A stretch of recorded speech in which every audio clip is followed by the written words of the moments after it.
Okay, welcome to the third pre-concert talk of the week.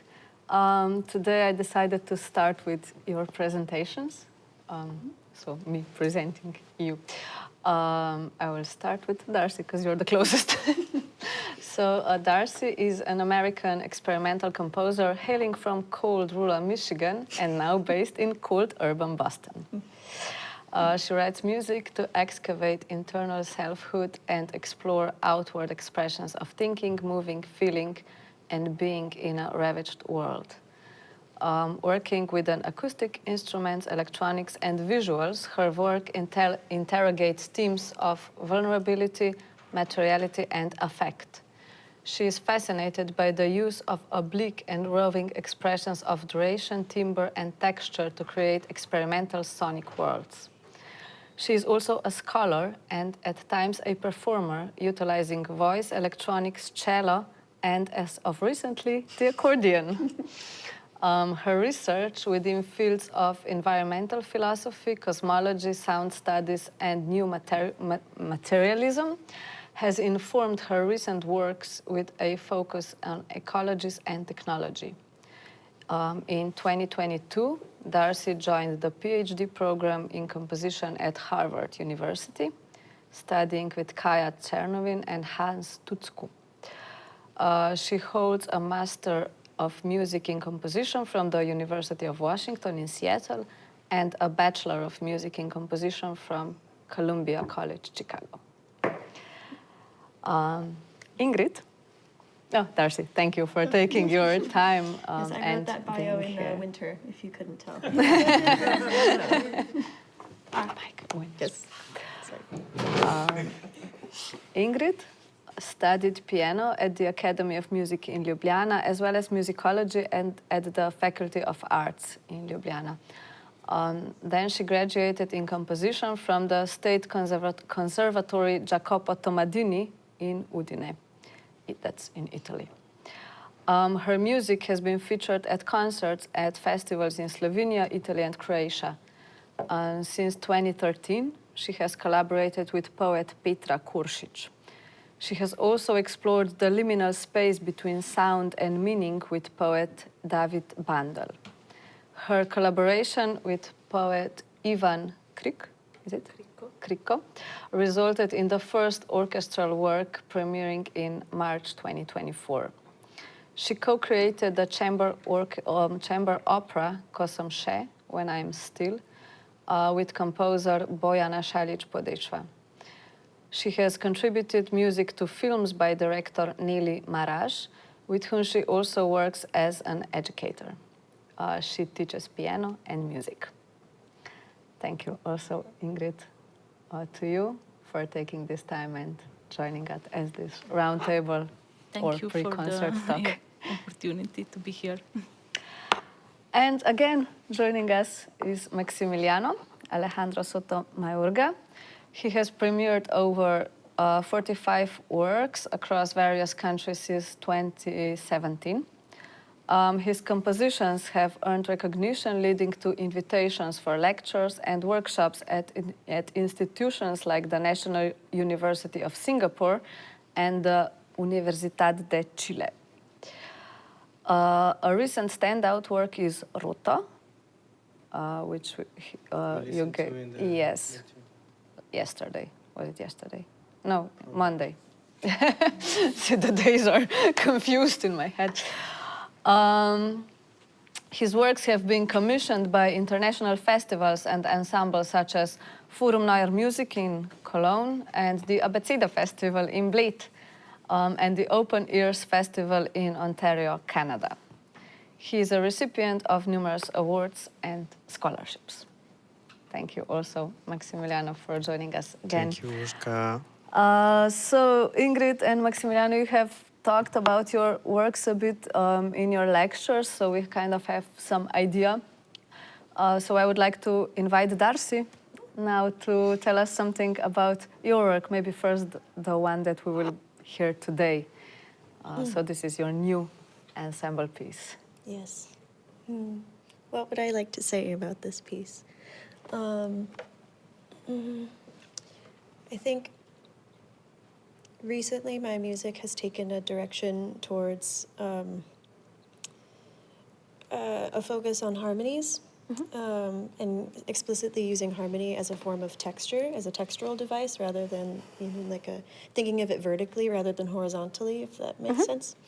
And this piece is an example of that. It's also the first piece that I have written for accordion, so I was really excited about that. I just got an accordion in December by chance, and have been having fun with it. Of course, it's nowhere near on the level of Nate's beautiful instrument. It's much more limited than his, but it's a lot of fun, and I love the sound world of that instrument and all of the harmonic possibilities on it and the timbre. So I kind of use that as my starting point.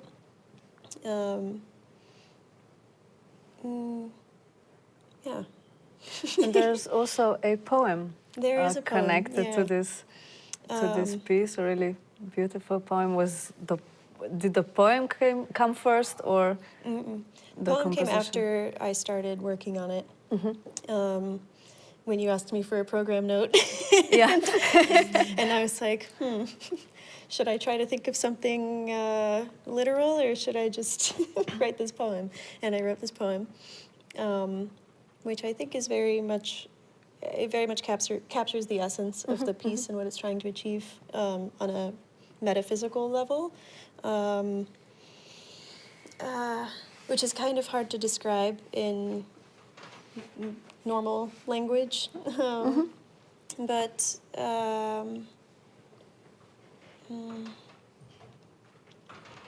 the piece is called "One Day Your Body Will Fill with Light and You Will Be Whole Again," and it's funny because I actually just finished a ensemble piece in March or April of this year, March. That was premiered by Zone Experimental, called Sunstilled. And so I have this theme of light in these past two pieces. But that piece was actually coming from a bit of text from this book called Winter Solstice, an essay, the piece was about like coming from this place of the winter solstice, which is, of course, the longest day of the year when there's the least amount of light. And so I was coming from that end of the spectrum. It was very much about light and darkness, but coming from a place of darkness and finding its breaking point. And this piece is kind of the opposite. And so I think of them like sisters in a way. And they happen to both be about the same length too, and the same number of instruments, I think, maybe. Although different instrumentations, of course. But so this piece is about light, of course, and this feeling of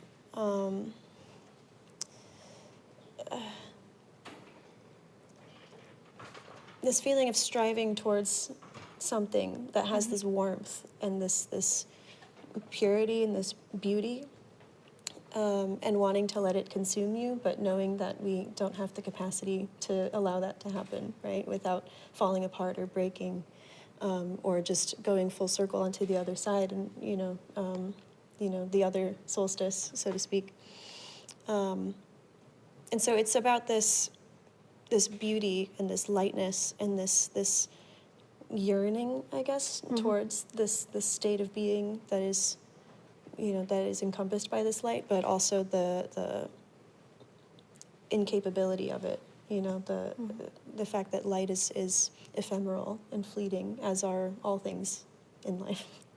And so it's about this friction as well, of this striving that can become, to me, quite obsessive, and, take a darker turn. Yeah. Okay. Was accordion the starting point for this piece when you were composing the sound of accordion? Yes, yeah. How did you then build other instruments around the accordion?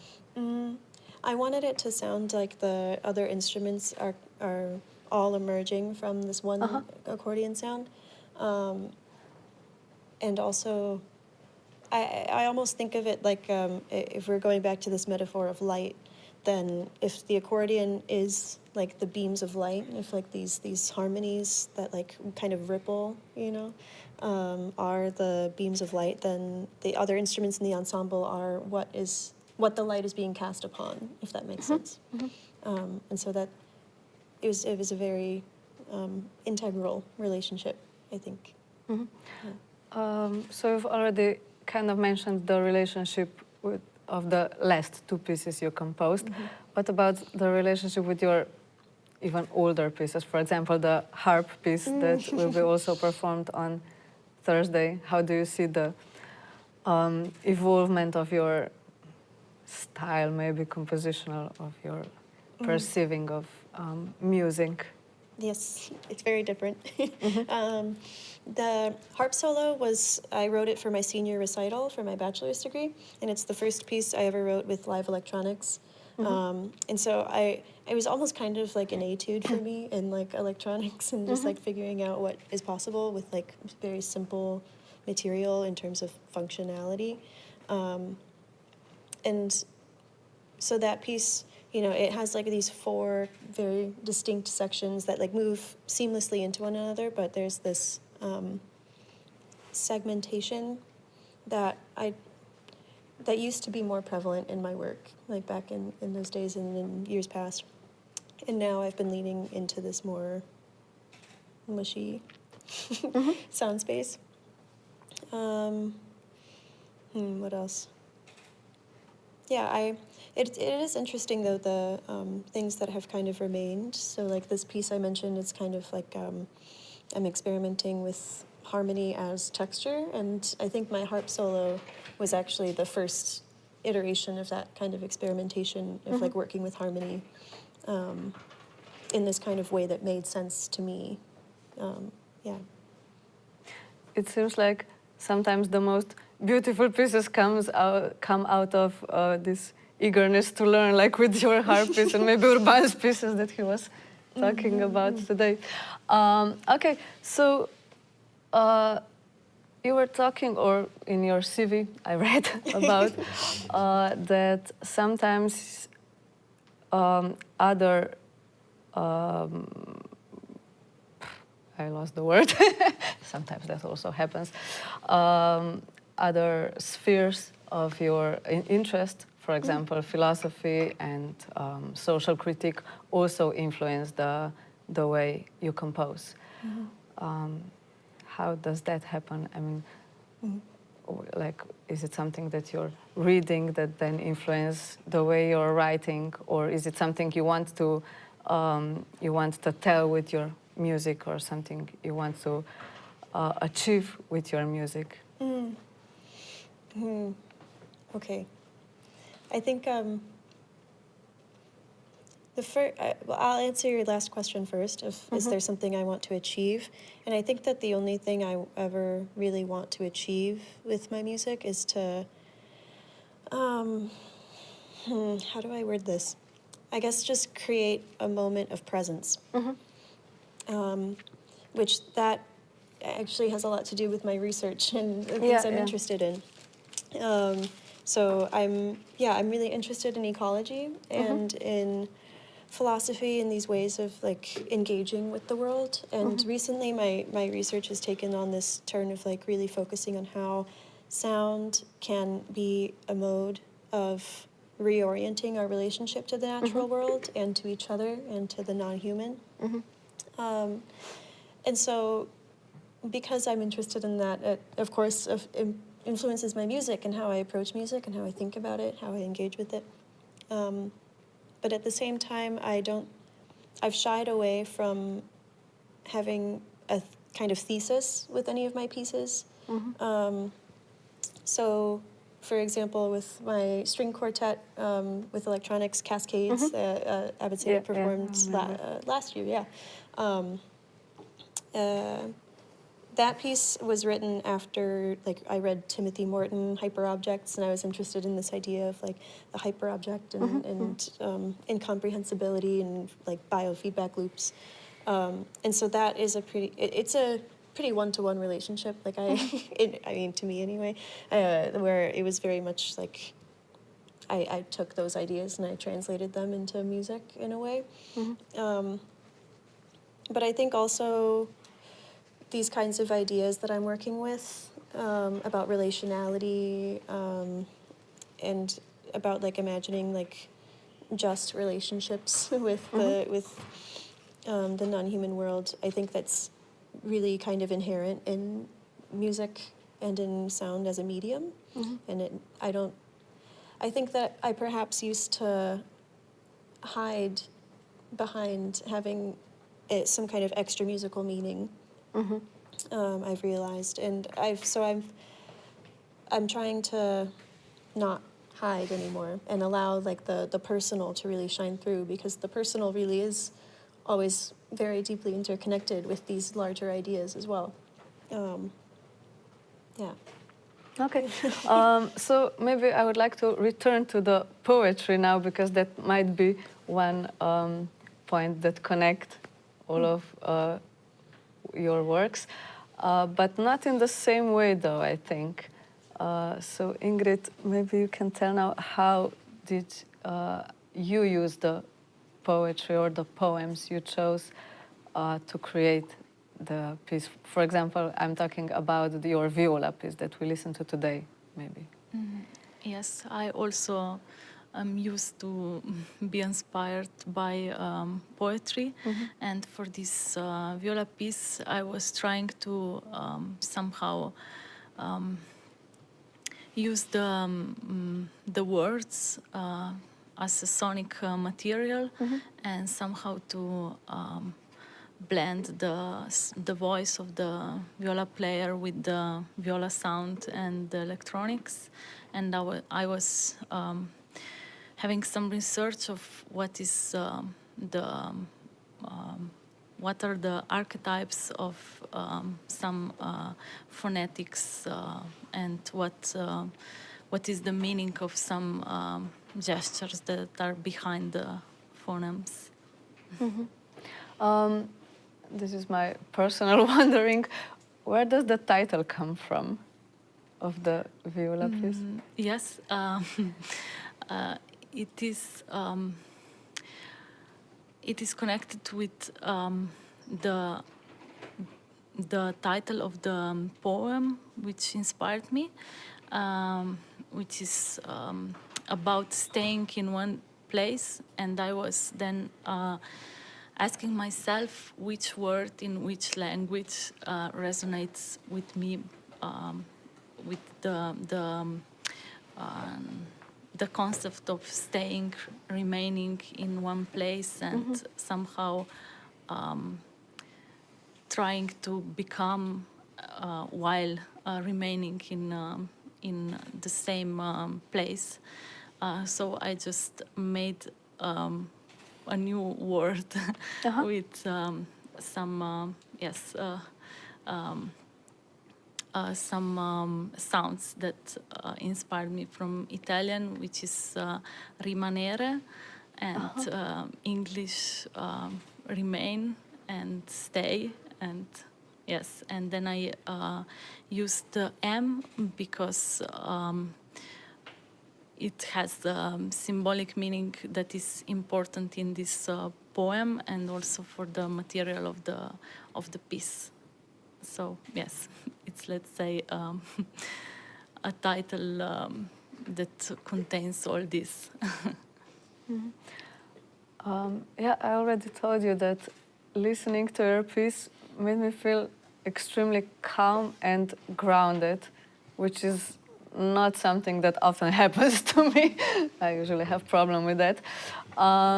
So was this something you were trying to achieve with this piece? Yes, I think also that Domen did really a great job, and he is very grounded, and yes, I guess that's why this sounds like this. This sounded like this, but yes, I wanted to do it, and maybe in this period now I'm very much interested in this somehow landscape that soundscape. I don't know how to say that is very grounded or yes, make you feel home. Let's say, or make me feel home. I don't know if everybody, or anybody, but me for sure. You were also talking about the importance of silence. Yes. Maybe it also relates somehow to ecology. I think that yes, if you listen to the world as an organism, it can be very inspiring, and also you can criticize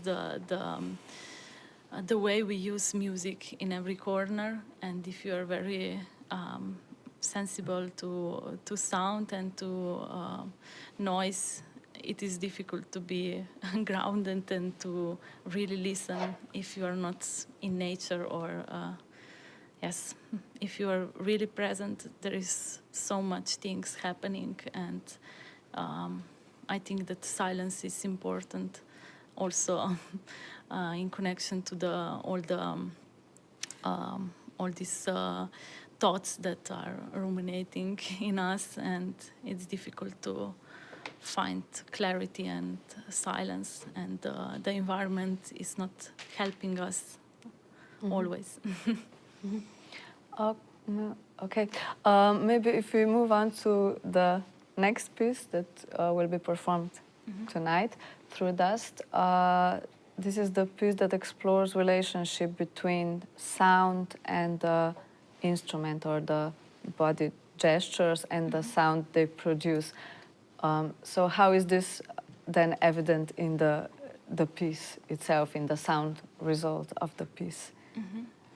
Actually,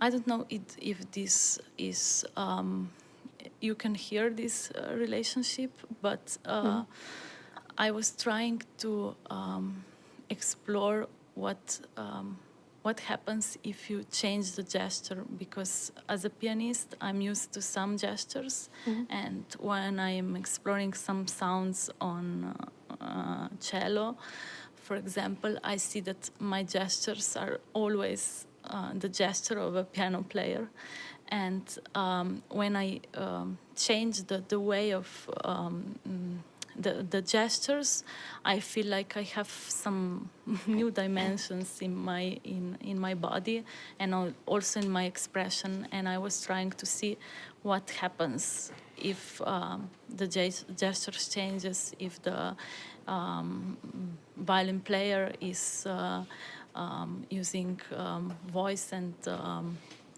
and air, and what happens,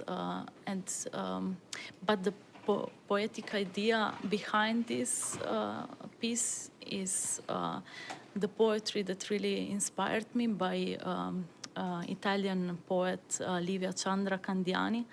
It was a present that my professor gave it to me. He gave this book by her, and it was with the title La domanda della sete, which means the question of thirst. And yes, I found so many visual inspiration in this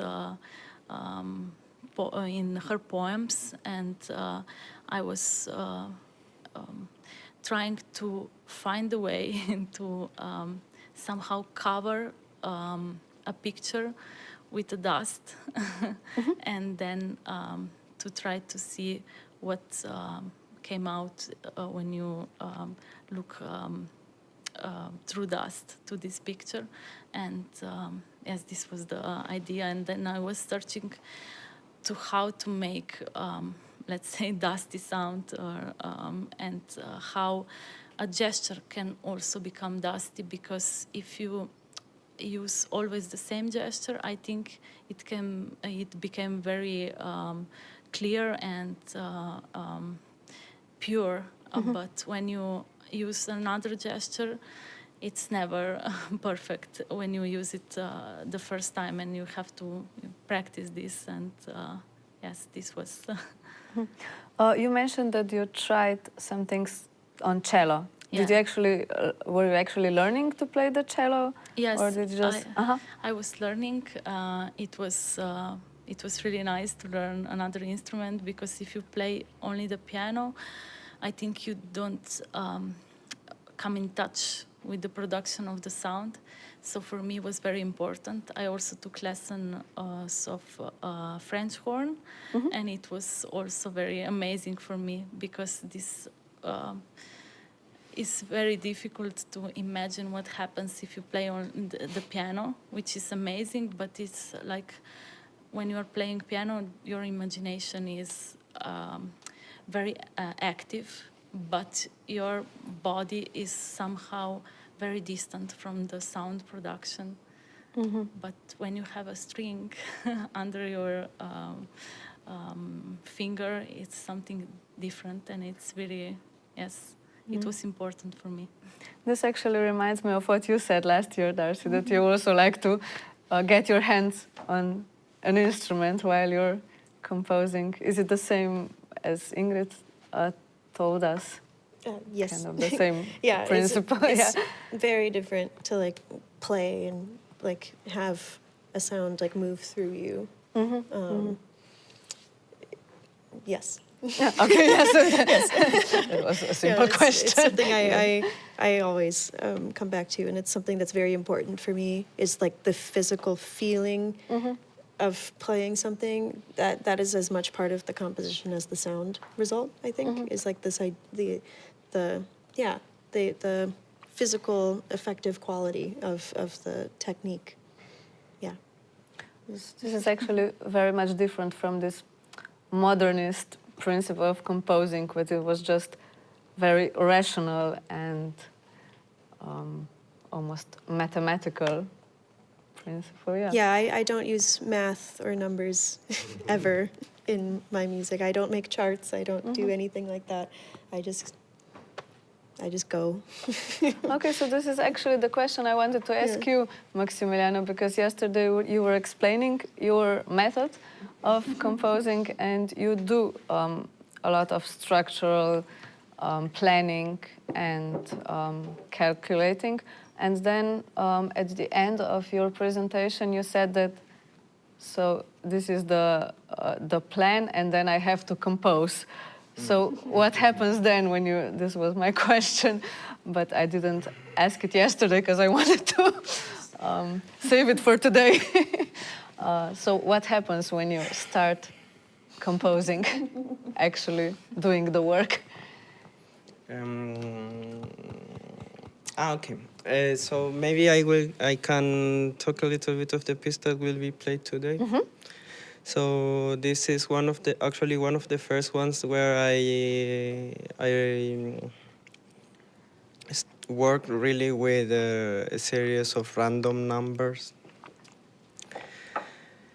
The question is, first of all, is what is a number? So they are not really numbers. They are just like sets of groups of objects. But how I thought about it, because it was written for a very good friend, a violinist player. She's from Japan, so we were sharing the story of the famous story of Hokusai. I hope everybody knows Hokusai, the one that painted The way. and the fisherman's wife dream. So there was a competition, a painting competition organized by the emperor, and Hokusai won this competition. One of the other finalists was doing like really classical stuff, and Hokusai for this day just brought a big bucket of painting, of blue paint, that he dropped on the floor, and then he picked a chicken and the feet of the chicken in brown painting, and then let the chicken run Okay. And then they were like, "What's this?" And he was like, "Yeah, that's the autumn leaves flowing in the river." And then it was a little bit of a joke, and then he won the prize. So in some sense, a fun fact, this blue paint was actually invented by a German chemist, and it is called Berlin blue, what in Japan was called Beru, and the Germans were using it to make prints, blueprints, but the Japanese made their own way to make blue, to paint, the famous wave, and etc., etc. So this action of throwing the paint is what I'm doing when I'm like throwing these random numbers, and the chicken are like the instruments that I try to make them run through the. So the doing is like what the chicken is running through the score. Yeah, so you actually can think that the chicken has like 3 fingers, and so I'm doing groups of clusters of 3 notes that are always pairing 2. So they are doing like. And then I'm just playing, building the chords and whatever. Do you perceive this as a content of your music, this structure, or is this structure just the basis and then you feel the content Oy. in? If Yeah, I'm so making sense. what I'm trying to do is that I'll use just random words, okay? What I'm trying to do is that the form is the form in itself. Yes. In this piece. So what we are listening to is actually just some really empty stuff. Like I wouldn't imagine that is a content in this sense, a strict sense of content. It's something that's contained. Okay. Yeah. It's like what we hear is like the scar after the blood has come out, and then you have this scar tissue, and then you see the scar. But with the harp piece that will be performed tomorrow, it was the visual content that you were trying to transform into it's a similar musical. idea. Yeah, because I was really lost with the harp piece. There was a moment when I really didn't want to write it, so I was like, how can I make that it write itself? Maybe I can do it like do it yourself. And I saw this painting from Feininger that was just a painting of shards of glass that were piled on the wall. And it has some charm. It was charming. And I was like, okay, I will just do that. I will do the shards, and then I will let Urška order them like how she wants. The problem with this is that you have to know it has to have the exact point that is neutral enough so that you can order it however you want and overlap it in every possible way. I'm not making the calculation of the 1 million possibilities of ordering this I don't know how many, 15 modules. Yeah, it's not 1 million, but you get the idea. So yeah, just trust. So yeah, it has numbers. You could say it has numbers. It has bar numbers. It has metric numbers. But yeah, it's not a number in itself. Okay. There was actually another question I wanted to ask you, Ingrid. No, Ingrid. Yes. Which is actually not related to the pieces of this festival, but it is related to the opera you composed, which was composed in collaboration. and this, I feel, doesn't happen often with composers to be collaborating on something. So how was this experience for you, and how did it even started to that you composed together with someone else? I'm very glad that this happened to me. It was a great experience because the composer Bojana Šalić-Podešva is an amazing person, and she helped me a lot with somehow entering in this common composition and common space from which we somehow try to communicate also with the people that have problem with dementia and Alzheimer's. And it was very inspiring to work with her. It's a long story how we met, but when I was studying musicology, I heard one piece of hers. It's the title is Kaleidoscope, and it inspired me very much. I was so I don't know how to say. It was such a surprise for me to hear an electroacoustic composition done by a Slovene composer. And then it happened somehow that I was a teacher of one of her kids in the music school. And then we lost contacts for some time, and then somehow it happened that we met. And she really trusted in this collaboration, and she has trust in the collaboration in general, I guess. And it was so nice to compose in the same space and thinking of different ideas in the same room. We were both, I think, very open to each other and to our vulnerabilities, and that's why it was possible, and I'm really thankful that she helped me and guided me through this. Do you maybe have any kind of collaborative experience with composition? I really think it doesn't happen often, that's why I'm asking. I don't think so. Not really. I mean, aside from just like the inherent collaboration and just like talking about ideas with your friends. Okay, so maybe something over the years and whatever. Okay, I realized that I always forget to ask if anyone from the audience has any questions. So maybe today is this opportunity. Any questions? No? Okay, so maybe it wasn't wrong that I forgot to ask.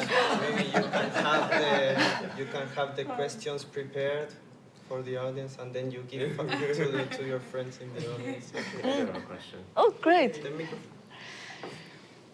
It's for Maximiliano. It's about randomness, which I think is really interesting, and I guess it's a simple question. If you think randomness or different types of randomness have different sounds, because in a way it's actually really not that different from algorithmic it's an algorithm, and the chicken running on the paint is its own type of algorithm with its own type of actually probably very distinct visual aesthetic. If you probably repeated it multiple times with similar conditions, some sort of pattern would emerge. So I'm curious how you think about this idea of how do you respond to what I said and the general question of randomness having a sound.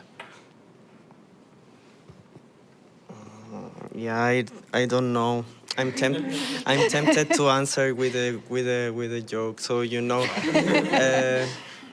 every time I go through the airport, I always say I'm so random that every single time I go out of Europe and enter Europe, they do the explosive test to see if I'm carrying explosives. to the point that it's like, okay, if you really think, yeah, it cannot be that I'm so random. They always pick me. So okay. Also, when I was talking yesterday about Francis Bacon, the painter, he's doing portraits, but he is saying no, they are random. Like he's throwing paint, and then he's like, this has already the portrait there. So there is when working with randomness, let's say you pick the number, the digit 200 to 300 from pi, and then you have some pi randomness. Then yeah, but the problem is there is always a lack that is not completely grasped by the process of transducting the random algorithm to their time structures that we are working in, and this empty, this lack, this thing that is not there, is that what you have to compose actually, what was I calling the suturing process, or the scarring process. And it's always contingent, like in the end you just write whatever you want. That was what was I trying to explain with the sex therapy thing, where you go to sex therapy and then they tell you, yeah, you have to do 5 minutes of this, then 5 minutes of that, then do it like this, and then when you're okay, then you go back home and it's okay. And after a while, it's like, this is so stupid, just let's do it, and it's okay. And so it's the same thing with randomness, or with this algorithmic composition in my particular case. Like it's okay, or you can think of it like some bonding, like doing how do you say, knots, and then you have to figure it out. I have a question. Also for Maximiliano. More of a technical one. You use numbers, random or otherwise. To what musical parameters do you assign these numbers? Are all of the musical or compositional parameters assigned to, or? Yeah, every time is different. Like,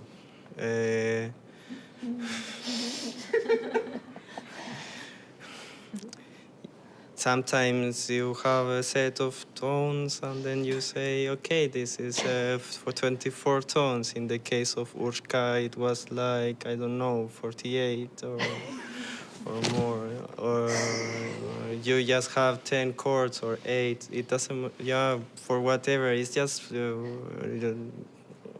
but if in the moment I want to do an intervention and just, I would put something here that would break the whole thing. Is like, yes, this will be my vengeance against my inner musicologist. Like break the thing. Yeah, so you can use it for whatever you want. Yeah, but maybe you want to answer this question, because, for example, or I have a question for Darcy, because you say you don't work with you said like, no, but I don't work with numbers, but still you're working with time and with bar numbers and Yeah, you got me. no, but then how are you choosing this? Or also, I know you are into astrology, and this is also extreme number randomness, like the day you were born and the position of the stars. It has a lot to do with, I don't know, the day of the month, the time you were born defines, like, I don't know, maybe it's. How are you taking the compositional decisions? Let's say if you need four bars, wait, like, okay. If I needed 4 bars, I would. The last question. Oh, okay. How are you working with it? with the decision making when. So I would say there's always a moment. There's always a moment that you have to pick a number, like choose a number, like pick a card. The number of instruments, the number of minutes, the number of. I don't. I don't though. I don't know. How do you not do it? Yeah, I don't. I would love to know. I don't know. It just kind of happens arbitrarily, I suppose, for no real rhyme or reason. Yeah. There's I guess like I'll think like okay, like I'll start in this kind of area, and then I'll move into this kind of area, and then I'll move into this kind of area. And so I guess you could think of those as being numbered, but I don't think of them as like discrete, like numbered objects, I guess. And when it comes to duration, it's just kind of like, I don't know, okay, like it feels like we should do this for this long. What time is it? I don't know. It's not really, I don't know. It's very rare that I just kind of am like, okay, 30 seconds of this. I have worked like that in the past where I've done like some degree of math and numbers. In my string quartet I did actually, because I was interested in like biofeedback loops, and so I wanted to like somewhat mathematically represent that, even though it's not actually like, you don't hear it as number, because that piece is very like whooshy. So you don't actually hear individual bars happening, but they're there as a structure. So I guess I don't never do it, but I don't seek it out, I think. It just kind of emerges. And so I was going to say, like, if you were to tell me, okay, you need to write 4 bars, I would just write whatever I wanted and then arbitrarily put the bars in. You know? Okay, I'm sorry, this is the best case scenario for me when this table start to moderate themselves, but but unfortunately I have to interrupt it because the concert is about to start. So thank you very much to all of you.